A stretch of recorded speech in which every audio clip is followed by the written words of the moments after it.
messieurs, bonsoir. Très heureuse de vous retrouver pour ce nouveau numéro de Leitmotiv, une émission d'inspiration et de motivation. Nous recevons aujourd'hui une dame qui est une référence en Afrique de l'Ouest dans le milieu de la finance et de la microfinance. Présidente de la coalition des femmes leaders de Côte d'Ivoire, CFLC, copromoteur d'un réseau de business angels pour booster l'entrepreneuriat local. Madame Mariam Dao Gabala, bonsoir. Bonsoir. Merci d'avoir accepté notre invitation. Pour nos téléspectateurs qui ne vous connaissent pas, qu'est-ce qu'on pourrait dire pour vous présenter et décrire le début de votre parcours? Pour me présenter, je dirais que je suis évidemment Mariam Gabala, épouse d'Ao. Je suis mariée, mère de 5 enfants. Et j'aime bien dire que je suis le produit de l'éducation nationale ivoirienne parce que j'ai fait toutes mes études en Côte d'Ivoire. Souvent on me demande dans quelle université américaine tu as fait tes études. Non, je les ai faites en Côte d'Ivoire et je suis fière de le dire. Donc après le bac au lycée Sainte-Marie, je suis rentrée à l'école supérieure de commerce d'Abidjan. À l'école supérieure de commerce d'Abidjan, on a l'habitude d'être en pré-emploi. Et pendant que moi je suis rentrée en pré-emploi, j'ai voulu continuer quand même mes études. Et c'est ce qui m'a permis de faire 6 mois supplémentaires à HEC et puis plus tard de faire quelques mois à HEC Montréal. Ma carrière s'est développée très très vite. Jusqu'à quand je suis revenue de HEC Paris, on m'a demandé de prendre tout de suite le service administratif et financier de l'institution, qu'il fallait reformer, etc. C'est ce que j'ai accepté. Mais très vite, avant 1 an, j'ai été promue directeur administratif et financier. Ce que j'ai accepté aussi, on ne refuse pas une promotion quand on a cet âge-là, bien que c'était très dur quand même. Je voulais dire que c'était dur et je me rappelle, 6 mois après, j'avais déposé ma démission sur la table du directeur qui l'a refusée en me disant « ce n'est qu'une petite étape, tu en verras d'autres ». Parce que j'étais très jeune et ceux qui étaient là, il y en avait dedans qui trouvaient que j'étais... ils avaient des femmes à la maison. Oui, vous étiez très jeune, mais vous en vouliez beaucoup. Voilà. Comment vous faites pour réussir à vous imposer dans ce milieu? Alors, pour s'imposer, c'est la compétence. Il n'y a pas d'autre moyen pour s'imposer, c'est la compétence. C'est-à-dire montrer qu'on n'est pas arrivé par hasard. Et je pense que c'est ce que j'ai dû faire parce que devant les levées de boucliers, il a fallu montrer que j'étais compétente. En entreprise, ce qui est important, c'est d'être objectif. Si vous avez une femme comme moi à la maison, je suis d'accord, mais elle n'est pas au bureau. C'est ma compétence qu'on demande ici, ce n'est pas mon statut de femme.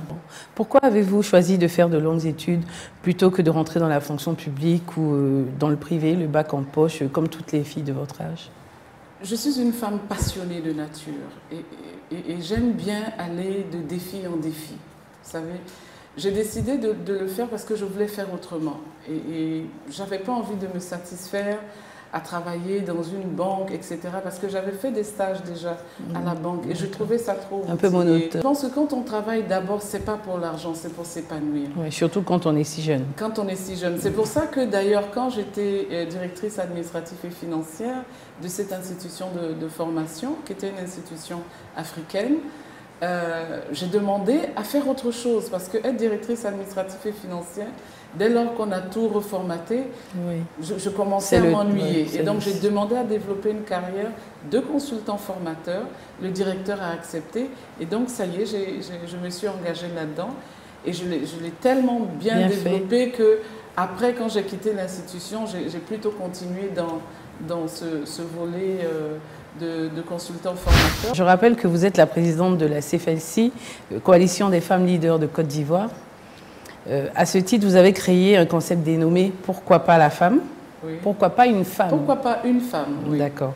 Vous avez pu former plus de 450 femmes pour les préparer à s'investir dans la vie publique et même à se présenter aux élections. C'est ça. Expliquez-nous un peu tout ça. Alors, pourquoi pas une femme? Je vous ai dit tout à l'heure que j'avais eu une difficulté au travail à 24 ans. Devant la résistance des hommes, de voir une si jeune femme venir. À un poste de responsabilité. Voilà. Mais surtout, je me suis rendu compte que les femmes sont un potentiel économique et social pour le pays, mais que c'est négligé. et qu'on ne peut pas se développer si on ne développe pas ce potentiel-là. Les femmes sont le socle de la famille et c'est celles qui sont dans vraiment un certain nombre d'activités. Et le pourquoi pas une femme, on peut le décliner de plusieurs façons. Ça peut être pourquoi pas une femme avec 3 points de suspension. Ça peut être pourquoi pas une femme avec un point d'exclamation. Ça peut être mais pourquoi pas une femme avec un point d'interrogation. C'est pour amener la conscience nationale à se dire mais qu'est-ce qu'on fait des femmes? Comment est-ce qu'on peut les utiliser pour booster notre développement? Comment est-ce qu'on peut en faire des atouts pour le développement et comme c'est le mot à la mode, pour l'émergence de nos pays? On parle beaucoup de sécurité alimentaire dans nos pays. Comment pouvons-nous aller à la sécurité alimentaire si on n'aide pas les femmes à mieux produire? Elles ne demandent pas de dons. Elles ne demandent pas de subventions. Elles demandent qu'on leur mette la ressource nécessaire à disposition pour qu'elles puissent produire mieux. Chaque piment, chaque aubergine, chaque tomate que nous mangeons est arrosée à la main. Nous sommes au 21e siècle. Est-ce que vous trouvez ça normal? Alors, Madame Dao Gabala, dans cette émission, nous avons une tradition. Nous dressons le portrait d'une personne qui se lance dans l'entrepreneuriat et à qui nous donnons rendez-vous dans 2 ans pour faire le bilan un peu de son activité, voir l'évolution. Je vous propose donc de suivre le portrait de la semaine.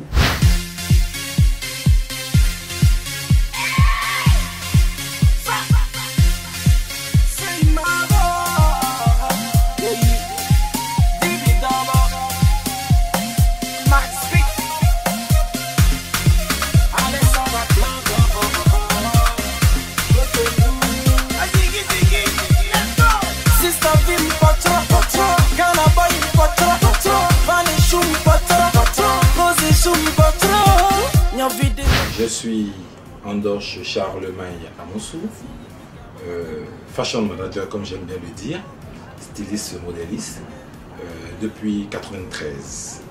À ce jour, je suis l'initiateur de la marque Lolo Andoche, qui existe depuis 21 ans aujourd'hui, qui a commencé en 1993 et qui continue jusqu'à aujourd'hui, a fait son petit chemin.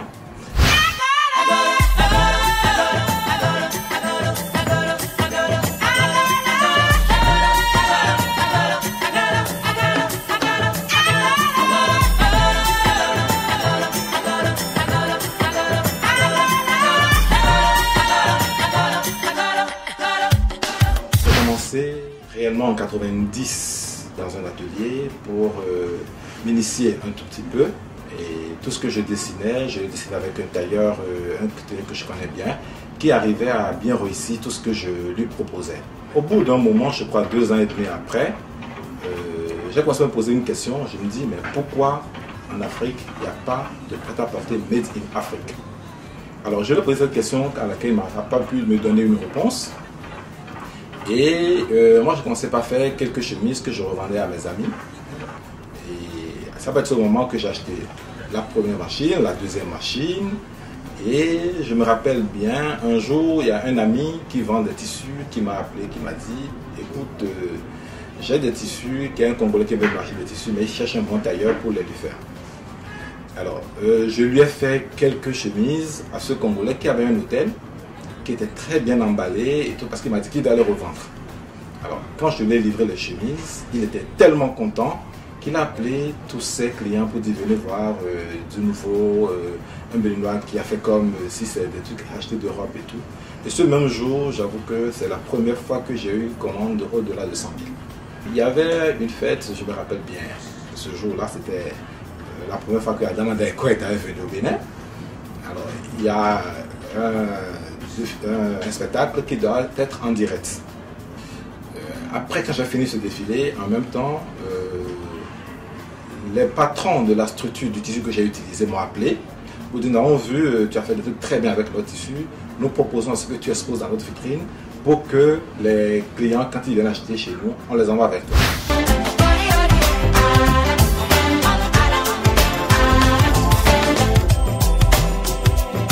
Aujourd'hui, c'est une marque qui s'impose déjà en Afrique de l'Ouest et en Afrique centrale.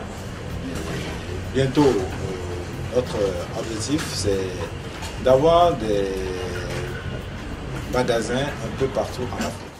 Je dirais à tous les jeunes qui sont venus après moi, c'est-à-dire après ma génération, de foncer, d'aller de l'avant, de croire en ce qu'ils sont en train de faire, parce que je me dis, la création n'a pas de limite.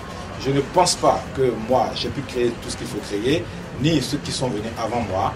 Et donc, il y a encore plein de choses à faire dans la mode.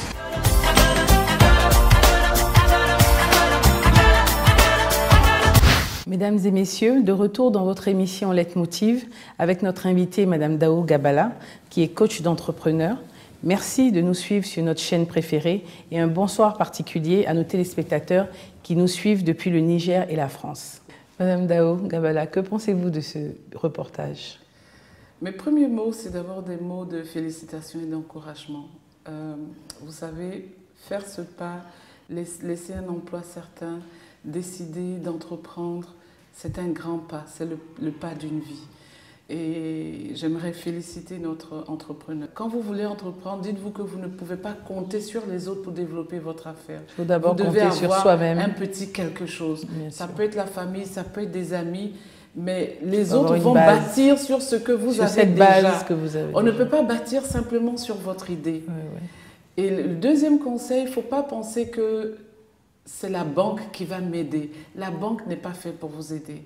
Les banques, commencer une affaire, on appelle ça des start-up, elles sont trop risquées pour les banques. Une banque en fera 1, 2 par an, mais elle n'en fera pas 1000. Oui. Donc il faut d'abord commencer par compter sur soi.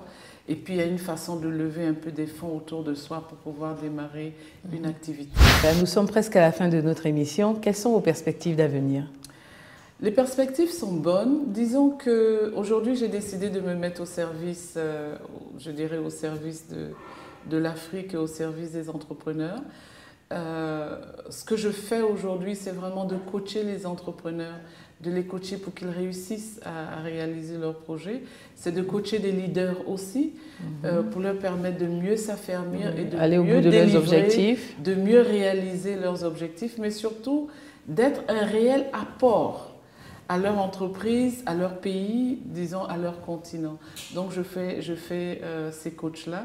Et puis je fais aussi beaucoup de formations pour les femmes leaders, pour leur permettre d'être encore plus percutantes et de se retrouver positionnées aux plus hautes instances de décision dans le pays, que ce soit en entreprise ou que ce soit en politique. Madame Dao Gabala, merci de nous avoir reçus. Nous vous souhaitons une très bonne année 2015, remplie de succès dans vos activités. Merci à vous. Mesdames et messieurs, quant à nous, rendez-vous pour un prochain numéro de Leitmotiv et n'oubliez pas que le jour où vous décidez de tout abandonner à cause de difficultés, ce jour sera peut-être la veille de votre réussite.